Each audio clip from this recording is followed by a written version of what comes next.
नमस्कार, दिन भर की बड़ी खबरों में आपका स्वागत है। मैं हूं आराधना। आज इस बुलेटिन में बात होगी बजट सत्र से पहले बुलाई गई सर्वदलीय बैठक की, मोदी सरकार की यूजीसी नीति के खिलाफ देश भर में हो रहे प्रदर्शन की। कल रात को किस व्यक्ति का कॉल आया था जिलाधिकारी महोदय के फोन पे, जिसमें पूरे बोल रहा था पंडित पागल हो गया है। देखेंगे कैसे शंकराचार्य विवाद में अपने ही नेताओं के निशाने पर आई बीजेपी।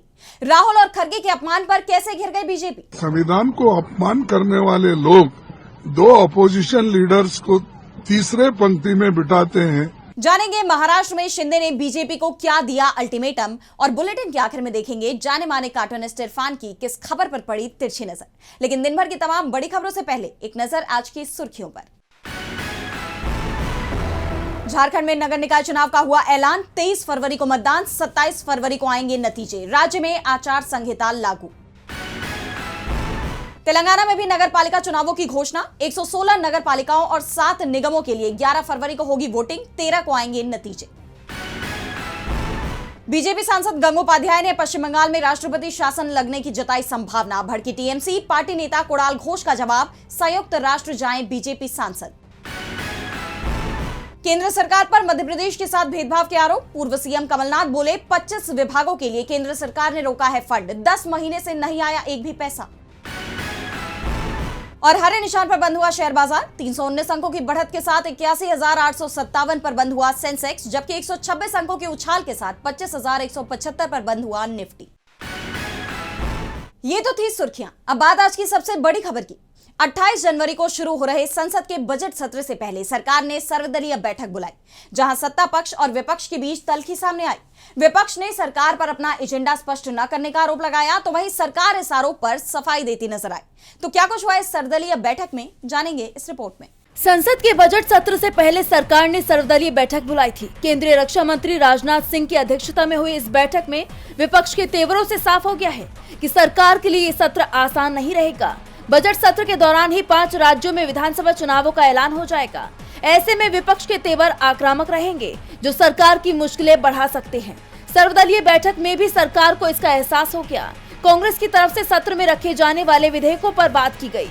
कांग्रेस सांसद के सुरेश ने बैठक के बाद कहा कि हमने संसद में लाए जाने वाले विधेयकों और विधायी एजेंसी की जानकारी सरकार से मांगी, लेकिन सरकार ने कुछ नहीं बताया, चुप्पी साध ली गई। ये हर बार हो रहा है। संसदीय परंपराओं का मजाक बनाया जा रहा है। जब सरकार से सवाल किया गया तो बैठक में शामिल मंत्रियों का कहना था कि एजेंडे के बारे में बाद में जानकारी दी जाएगी। कांग्रेस सांसद ने संसद में मनरेगा का मामला उठाने की बात भी कही है। मनरेगा को लेकर जब संसदीय कार्य मंत्री से सवाल किया गया तो उन्होंने साफ कह दिया कि मनरेगा पर सरकार कोई चर्चा नहीं कराएगी। यानी जिस मुद्दे को लेकर विपक्ष पूरे देश में आंदोलन कर रहा है, सरकार उस पर चर्चा से पहले ही भागने की बात कह रही है। रिजिजू का कहना है कि जो कानून बन चुका है उस पर अब चर्चा नहीं होगी, लेकिन विपक्ष भी अड़ा हुआ है कि पहले भी सरकार इस तरह के मामलों में चर्चा कर चुकी है। ऐसे में मनरेगा का मुद्दा उठना तय माना जा रहा है। इसके अलावा भारत यूरोपियन संघ के बीच हुए फ्री ट्रेड एग्रीमेंट यानी एफटीए पर चर्चा की मांग भी की गई है। बीजेपी शासित राज्यों में बिगड़ती कानून व्यवस्था का मुद्दा भी उठाया गया है। वहीं अगर बजट सत्र की बात करें तो ये 28 जनवरी से शुरू होकर 2 अप्रैल तक चलेगा। बजट सत्र का पहला चरण 28 जनवरी से 13 फरवरी तक होगा, जबकि दूसरा चरण 9 मार्च से 2 अप्रैल तक चलेगा। इस सत्र में कुल 30 बैठकें होंगी। सत्र के पहले दिन यानी 28 जनवरी को राष्ट्रपति के अभिभाषण से इसकी शुरुआत होगी। राष्ट्रपति दोनों सदनों को संबोधित करेंगी, जिसमें वो सरकार की उपलब्धियां गिनाएंगी। बाद में राष्ट्रपति के अभिभाषण पर धन्यवाद प्रस्ताव रखा जाएगा। दोनों सदनों में इस पर चर्चा कराई जाएगी। 1 जनवरी को परंपरा के अनुसार बजट पेश होगा। वैसे तो इस दिन रविवार है, लेकिन बजट पेश करने की तारीख फिक्स है, इसलिए बजट रविवार को पेश किया जा रहा है। इस सत्र में जिन विधेयकों पर चर्चा हो सकती है उसमें विकसित भारत शिक्षा अधिष्ठान विधेयक 2025 पर सबसे ज्यादा नजरें हैं। ये विधेयक इस वक्त संसदीय समिति के पास है और सरकार बजट सत्र में इसे पेश कर सकती है। दूसरी तरफ सरकार को घेरने के लिए विपक्ष एकजुट दिखाई दे रहा है। सोनिया गांधी के आवास पर कांग्रेस नेताओं की बैठक बुलाई गई, तो 28 जनवरी की सुबह विपक्षी नेताओं की बैठक होगी, जिसमें सरकार को घेरने की रणनीति पर चर्चा होगी। विपक्ष ने सर्वदलीय बैठक में ही मोदी सरकार को बजट सत्र का ट्रेलर दिखा दिया है। वो सरकार को घेरने की अपनी रणनीति बना चुका है। वैसे इस वक्त जिस मुद्दे पर सरकार बुरी तरह घिर गई है वो है उसकी नई यूजीसी नीति। इसके खिलाफ देश भर में सवर्ण छात्रों और संगठनों का विरोध प्रदर्शन जारी है। आरोप है कि ये नियम भेदभाव बढ़ाने वाले हैं और अब ये मामला सुप्रीम कोर्ट की दहलीज तक पहुंच गया है। तो क्या है ये पूरा मामला, जानेंगे इस रिपोर्ट में। यूजीसी के नए नियमों को लेकर देश में बवाल बढ़ता ही जा रहा है। दिल्ली से लेकर उत्तर प्रदेश और तमाम राज्यों में इन नियमों के खिलाफ सवर्ण समाज और छात्रों ने मोर्चा खोल दिया है। दिल्ली में सुबह से ही यूजीसी मुख्यालय के बाहर सवर्ण समाज के छात्रों का भारी विरोध प्रदर्शन जारी रहा। छात्रों का आरोप है कि ये नियम भेदभाव बढ़ाने वाले हैं। छात्रों का कहना है कि जब तक इन नियमों में संशोधन नहीं होता वो पीछे नहीं हटने वाले। प्रदर्शनकारियों का तर्क है कि झूठी शिकायतों के आधार पर इन नियमों के तहत निर्दोषों को फंसाया जा सकता है। यूपी में विरोध की आग सबसे तेज है। प्रदर्शनकारियों ने उन सवर्ण नेताओं को चूड़ियां भेजने का फैसला किया है जो इस कानून पर चुप्पी साधे हुए हैं। प्रदर्शनकारियों का कहना है कि नेता चुनाव में सवर्णों को याद करते हैं और अब मलाई खा रहे हैं। वहीं बरेली में निलंबित सिटी मजिस्ट्रेट अलंकार अग्निहोत्री भी धरने पर बैठ गए, जिससे सरकार पर दबाव और बढ़ गया है। सुनिए क्या कुछ बोले हैं अलंकार अग्निहोत्री। धरने पर बैठे हैं, दे दूंगा ना। जी सर, आप धरने पर बैठ गए। मैं यहाँ पे जिलाधिकारी महोदय से प्रश्न पूछने आया हूँ। कल रात को किस व्यक्ति का कॉल आया था जिलाधिकारी महोदय के फोन पे, जिसमें पूरे बोल रहा था कि साला पंडित पागल हो गया है। कौन सी विचारधारा का ब्राह्मण विचारधारा है? पंडित जो आपसे पंडित के नाम से जो गाली दे रहा है, ऐसी कौन सा विचारधारा व्यक्ति जिसने कॉल किया था कि साला पंडित पागल हो गया है? मैं भारत की माननीय राष्ट्रपति महोदया, भारत के प्रधानमंत्री जी और भारत के जो गृह मंत्री अमित शाह जी हैं, उन सबसे निवेदन करूंगा जल्दी से जल्दी यहाँ पे संवैधानिक तंत्र सामान्य वर्ग पूरा खिलाफ हो चुका है। करंट जो सरकार के खिलाफ हो चुका है, आप तुरंत से तुरंत गवर्नर मैन के माध्यम से एक रिपोर्ट लेके यहाँ पे जो संवैधानिक तंत्र को जो है वापस जो बहाल करें, यहाँ राष्ट्रपति शासन तुरंत लगाएं। आइए समझते हैं कि ये नियम क्या है जिसे लेकर ये विवाद गरमाया हुआ है। इसका नाम है promotion of equity in higher education institutions regulations 2026। हर कॉलेज और यूनिवर्सिटी में एक इक्विटी कमेटी बनाना अनिवार्य होगा। कमेटी में SC, ST, OBC, दिव्यांग और महिलाओं का होना जरूरी है। ये कमेटी पिछड़े वर्ग के छात्रों की शिकायतें सुनेगी और उसका निपटारा करेगी। विवाद नियम 3(c) को लेकर है। विरोध करने वालों का कहना है कि यह प्रावधान सामान्य वर्ग के खिलाफ भेदभावपूर्ण और असंवैधानिक है। आरोप है कि यह नियम समानता के नाम पर एक वर्ग को शिक्षा प्रणाली से बाहर करने की साजिश है। वहीं यह मामला अब सुप्रीम कोर्ट की दहलीज पर पहुंच गया है। सुप्रीम कोर्ट में 20 याचिकाएं दाखिल की गई हैं। याचिकाकर्ताओं के वकील चीफ जस्टिस सूर्यकांत की बेंच के सामने इन याचिकाओं पर जल्द सुनवाई की मांग करेंगे। वहीं 28 तारीख से संसद का बजट सत्र शुरू हो रहा है। ऐसे में विपक्षी दल इस मुद्दे पर सरकार को सदन में घेरने की तैयारी में है, लेकिन उससे पहले ही बीजेपी के अंदर से ही इसे लेकर आवाजें उठने लगी हैं।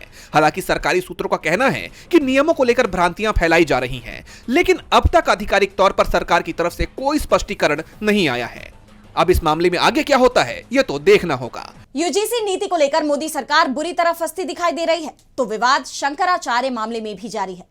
एक तरफ प्रशासनिक स्तर पर शंकराचार्य के समर्थन और विरोध का सिलसिला जारी है, तो वहीं बीजेपी के सीनियर नेता उमा भारती ने अपनी ही सरकार पर सवाल उठा दिए हैं।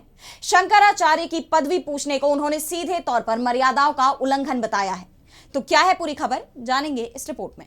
यूपी के माघ मेले से शुरू हुआ शंकराचार्य अविमुक्तेश्वरानंद और प्रशासन का विवाद अब एक बड़े राजनीतिक और प्रशासनिक संकट में बदल गया है। बरेली के सिटी मजिस्ट्रेट अलंकार अग्निहोत्री ने शंकराचार्य के समर्थन में इस्तीफा दिया, जिन्हें बाद में सस्पेंड कर दिया गया। वहीं जवाब में अयोध्या के GST deputy commissioner Prashant Kumar Singh ने सीएम योगी आदित्यनाथ के समर्थन में इस्तीफा सौंप दिया।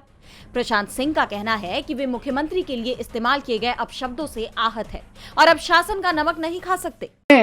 सरकार के समर्थन में, माननीय योगी आदित्यनाथ जी के समर्थन में, माननीय भारत के प्रधानमंत्री नरेंद्र मोदी जी के समर्थन में, माननीय अमित शाह जी के समर्थन में और स्वामी अवमुक्तेश्वरानंद जो शंकराचार्य हैं उनके विरोध में मैंने इस्तीफा दिया है। वहीं बीजेपी की सीनियर नेता उमा भारती ने इस मुद्दे पर अपनी ही सरकार को घेरा है। उन्होंने कहा कि मुझे विश्वास है कि स्वामी अविमुक्तेश्वरानंद जी महाराज और उत्तर प्रदेश सरकार के बीच कोई सकारात्मक समाधान निकल आएगा, लेकिन प्रशासनिक अधिकारियों की तरफ से शंकराचार्य होने का सबूत मांगना, ये प्रशासन ने अपनी मर्यादाओं और अधिकारों का उल्लंघन किया है। ये अधिकार तो सिर्फ शंकराचार्यों का और विद्वत परिषद का है। जैसा कि आप जानते हैं कि ये पूरा विवाद तब शुरू हुआ जब 18 जनवरी को मौनी अमावस्या पर पुलिस ने शंकराचार्य को पालकी में जाने से रोका। प्रशासन ने अविमुक्तेश्वरानंद को नोटिस भेजकर उनकी पदवी पर सवाल उठाए, जिसे लेकर शंकराचार्य अड़ गए हैं। यानी ये मामला फिलहाल किसी भी तरह थमता नहीं दिख रहा। अब इस मामले में आगे क्या होता है ये देखना होगा। शंकराचार्य के अपमान पर बीजेपी बुरी तरह फंस गई है, तो राहुल और खरगे के अपमान का मामला भी तूल पकड़ता जा रहा है। 77वें गणतंत्र दिवस समारोह में लोकसभा में नेता विपक्ष राहुल गांधी और कांग्रेस अध्यक्ष मल्लिकार्जुन खरगे को तीसरी लाइन में बैठाने पर बीजेपी बुरी तरह घिरी हुई है। अब इस पर खरगे का गुस्सा भी फूट पड़ा और उन्होंने बीजेपी को निशाने पर ले लिया है। तो क्या कुछ बोले हैं खरगे और क्या है ये पूरी खबर, देखिए इस रिपोर्ट में। 26 जनवरी को गणतंत्र दिवस के मौके पर कांग्रेस नेता राहुल गांधी और मल्लिकार्जुन खरगे को तीसरी पंक्ति में बिठाए जाने पर अब बड़ा विवाद खड़ा हो गया है।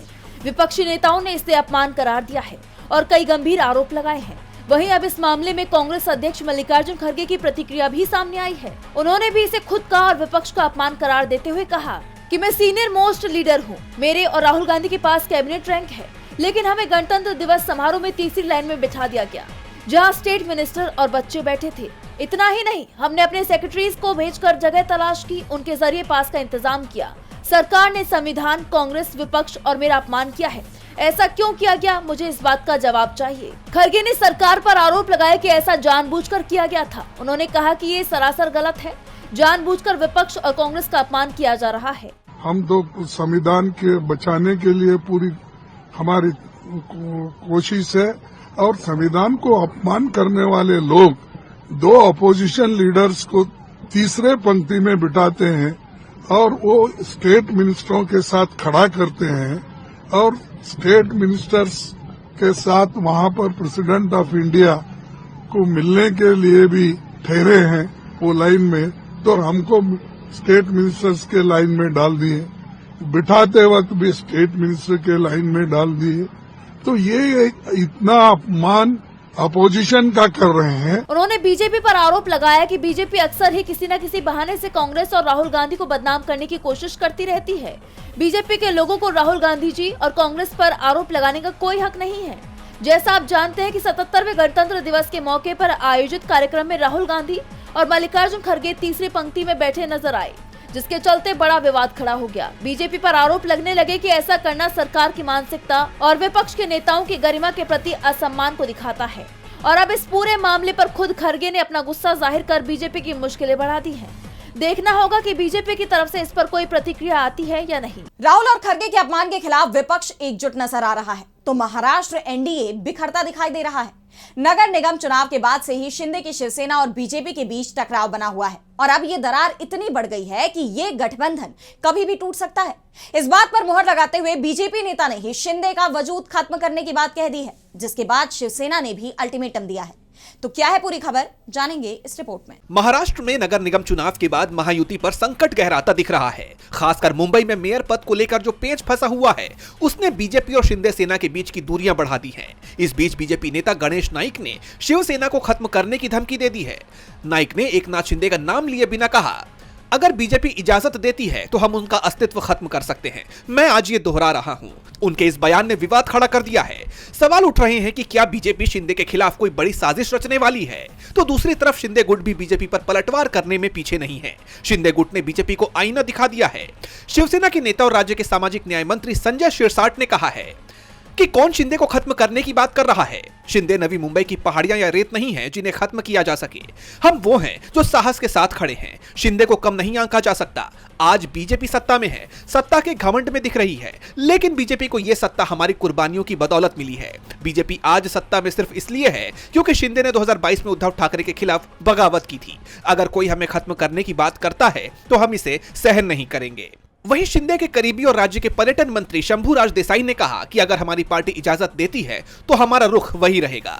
जब उनकी पार्टी कोई रुख अपनाएगी तो हम भी उचित जवाब देंगे। महाराष्ट्र में बीजेपी के अपने ही सहयोगी उसके खिलाफ हो गए हैं, जबकि पश्चिम बंगाल में बीजेपी के खिलाफ विरोधी दल एकजुट दिखाई दे रहे हैं। पश्चिम बंगाल में चुनावों की घोषणा से पहले एसआईआर को लेकर बवाल मचा हुआ है। सीएम ममता बनर्जी लगातार चुनाव आयोग और बीजेपी पर हमलावर हैं और अब उन्हें सपा प्रमुख अखिलेश यादव का भी साथ मिल गया है, जिसके बाद आगामी चुनाव बहुत दिलचस्प होता नजर आ रहा है। देखिए ये रिपोर्ट। पश्चिम बंगाल में विधानसभा चुनाव से पहले बीजेपी के विरोधी दल एकजुट हो गए हैं। सपा प्रमुख अखिलेश यादव खुलकर सीएम ममता बनर्जी के सपोर्ट में उतर आए हैं। उन्होंने कहा कि अगर आज बीजेपी से कोई मुकाबला कर रहा है तो यहाँ की मुख्यमंत्री ममता बनर्जी कर रही हैं। जितनी तकलीफ परेशानी ये चुनाव को लेकर दे सकते थे, एसआईआर की सच्चाई तो ये है कि हकीकत में इसे पश्चिम बंगाल के लिए लाए हैं। चुनाव आयोग की जिम्मेदारी ये बनती है कि ज्यादा से ज्यादा वोट पड़े, लेकिन ये जानबूझकर एसआईआर के जरिए आम लोगों को परेशान कर रही हैं। उनका लक्ष्य ज्यादा से ज्यादा वोट काटने का है। एसआईआर एनआरसी था क्योंकि कई लोगों को नागरिकता साबित करनी पड़ी। अभी तक तुम वोट चोरी की बात कर रहे थे, लेकिन मैं बधाई देना चाहता हूं दीदी को कि जिन्होंने डिजिटल डकैती को बचा लिया। सोचिए, डिजिटल डकैती की उन्होंने वो क्या हासिल करना चाहते थे? आपकी जो डेटा है उसको हासिल करना चाहते थे। इसके साथ ही उन्होंने बीजेपी पर तीखा हमला बोला। अखिलेश ने ईडी, सीबीआई और इनकम टैक्स विभाग को बीजेपी का संगठन बता दिया। उन्होंने कहा कि जहां बीजेपी को लगता है इनको आगे करके लड़ा जा सकता है, वो इनको आगे कर देते हैं। पूरा महाराष्ट्र इन्होंने ऐसे ही जीता है। अखिलेश के बयान ने बीजेपी की चिंता बढ़ा दी है। विरोधी दलों के साथ आने से चुनाव जीतना उसके लिए और मुश्किल नजर आ रहा है। इस मुलाकात को लेकर टीएमसी ने कहा कि दोनों नेताओं की बातचीत संवैधानिक मूल्यों, संघवाद और जनता के लोकतांत्रिक अधिकारों की रक्षा के प्रति साझा प्रतिबद्धता को दर्शाती है। वहीं ममता बनर्जी ने अखिलेश यादव का आभार जताया। इस बीच खबर ये भी आ रही है कि सीएम ममता बनर्जी चुनाव आयोग और बीजेपी के खिलाफ बड़ा मोर्चा खोलने की तैयारी में है। वो 28 जनवरी को दिल्ली का दौरा कर सकती हैं, जहां वो बजट सत्र के लिए इकट्ठे हुए विपक्षी नेताओं से मुलाकात कर सकती हैं। ऐसे में बीजेपी की मुश्किलें बढ़नी तय मानी जा रही हैं। चुनाव से पहले पश्चिम बंगाल की सियासत गरमाई हुई है, तो चर्चा भारत और यूरोपियन यूनियन के बीच ऐतिहासिक समझौते की भी हो रही है। दोनों पक्षों ने लगभग 18 साल बाद फ्री ट्रेड एग्रीमेंट पर हस्ताक्षर कर दिए हैं, जो भारत और यूरोप के लिए बेहद अहम माना जा रहा है।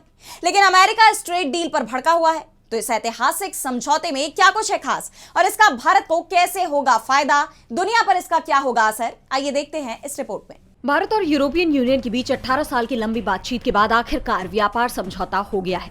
दिल्ली में आयोजित 16वें भारत और ईयू समिट के दौरान इसका ऐलान किया गया। इस समझौते को 2027 में लागू किए जाने की संभावना है। इसे मदर ऑफ ऑल डील्स यानी सबसे बड़ा व्यापारिक सौदा बताया जा रहा है। यह समझौता इसलिए बेहद अहम है क्योंकि ईयू दुनिया की दूसरी सबसे बड़ी अर्थव्यवस्था है और भारत इस सूची में चौथे नंबर पर है। दोनों मिलकर वैश्विक जीडीपी का करीब 25% और दुनिया के कुल व्यापार का लगभग 1/3 हिस्सा रखते हैं। ऐसे में अब इस समझौते से एशिया और यूरोप के बीच व्यापार के नए आयाम तय होंगे। डील के बाद दोनों देशों ने ज्यादातर प्रोडक्ट्स पर टैरिफ 0 कर दिया है या फिर टैरिफ को कम कर दिया है। अब बात करें इस डील से भारत को मिलने वाले फायदों की, तो भारत में यूरोपीय कारें जैसे BMW, मर्सिडीज, इन पर लगने वाले टैक्स को 110% से घटाकर 10% कर दिया जाएगा। मेडिकल और सर्जिकल उपकरणों के करीब 90% सामान अब टैक्स फ्री होंगे। यूरोप से आने वाली शराब और वाइन पर टैक्स कम हो सकता है। यूरोपीय देशों की शराब पर अभी 150% टैरिफ लगता है, इसे घटाकर 20 से 30% किया जाएगा। जैतून के तेल, मार्जरीन और वनस्पति तेलों पर लगे शुल्क समाप्त किए जाएंगे। फलों के रस और प्रोसेस्ड फूड प्रोडक्ट्स पर लगने वाले टैक्स खत्म किए जाएंगे। एयरक्राफ्ट और स्पेसक्राफ्ट पर लगने वाले टैरिफ को 0 कर दिया गया है। अगले 2 साल में यूरोपीय संघ 500 मिलियन यूरो की मदद देगा, जिससे ग्रीनहाउस गैस उत्सर्जन में कटौती करने में भारत को मदद मिलेगी। इसके अलावा भारत को एक्सपोर्ट होने वाले यूरोपीय संघ के 90% से ज्यादा सामानों पर लगने वाले टैरिफ या तो खत्म कर दिए जाएंगे या कम कर दिए जाएंगे। दोनों देशों की इस डील से उनकी चीन और अमेरिका पर निर्भरता कम होगी। दोनों ही पक्षों ने इस फ्री ट्रेड एग्रीमेंट पर खुशी जताई है, लेकिन अमेरिका इस पर भड़का हुआ है। उसका कहना है कि यूरोपीय संघ ऐसा करके खुद के खिलाफ जंग को फंड कर रहा है, लेकिन इसे अमेरिका की बौखलाहट के रूप में भी देखा जा रहा है, क्योंकि बीते कुछ वक्त से यूरोप और अमेरिका में ठनी हुई है। ऐसे में यूरोप का एशियाई देशों की तरफ झुकाव अमेरिका की चिंता बढ़ा रहा है। और बुलेटिन के आखिर में देखेंगे जाने माने कार्टूनिस्ट इरफान की किस खबर पर पड़ी तिरछी नजर।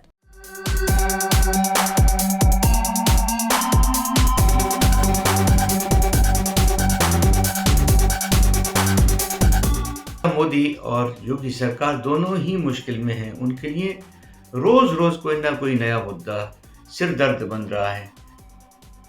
ऐसा लगता है जैसे कि पिछला वाला मुद्दा चल रहा है, नया कोई मुद्दा आ गया तो पिछला वाला शांत हो जाएगा, लेकिन ऐसा नहीं है।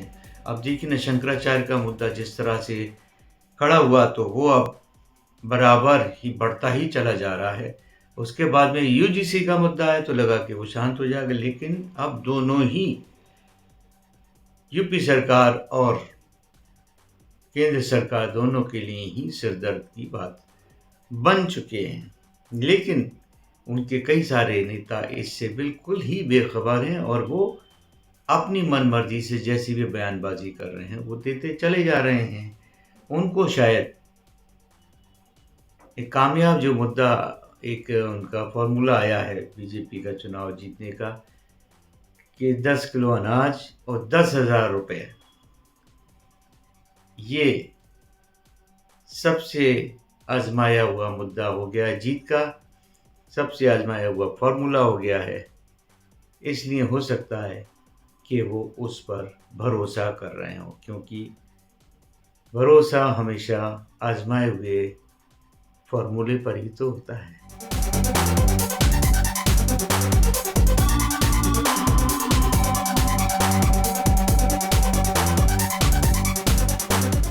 बहुत बहुत शुक्रिया इरफान जी। तो आज इस बुलेटिन में इतना ही। आप देखते रहिए डीबी लाइव। नमस्कार।